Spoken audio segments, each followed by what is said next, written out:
முன்னிலையில் இருக்கக்கூடிய நம்முடைய ஷேகுனா ஹஸரத் துபலா பெருந்தகை அவர்களே,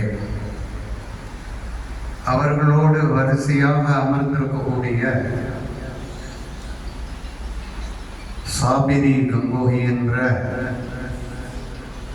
அந்த சில்சிலாவினுடைய கண்ணியமிகு ஷேகுமார்களே,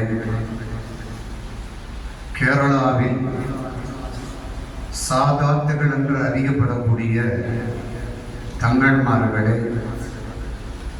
கண்ணியத்திற்குரிய உலமா பெருமக்களே, திரளாக வருகை தந்திருக்கக்கூடிய பெரியோர்களே, தாய்மார்களே, உங்கள் அனைவருக்கும் அஸ்ஸலாமு அலைக்கும் வரஹ்மத்துல்லாஹி வபரகாத்துஹு என்ற சலாமை தெரிவித்து,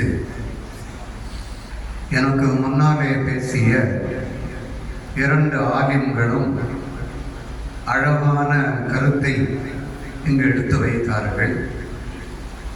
அது ஒரு நம்முடைய தரீகத்தினுடைய ஒரு சாராம்சமாக அமைந்திருந்ததை நாம் காண முடிந்தது. இந்த தரீகத் என்ற இந்த வழிமுறை, இந்த வழிமுறையினால் நமக்கு கிடைக்கக்கூடிய பாக்கியங்கள் என்ன, இந்த தரீகத்தை என்று சொன்னால் என்ன என்று நாம் கொஞ்சம் சிந்தித்து பார்க்க வேண்டும். ஆன்மீகத்தினுடைய உண்மை வழிகளை அறியக்கூடிய முறைக்குத்தான் தரீகத் என்று சொல்லப்படுகிறது.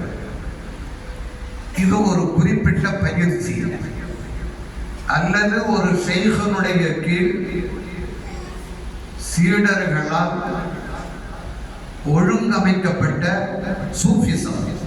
இதற்குத்தான்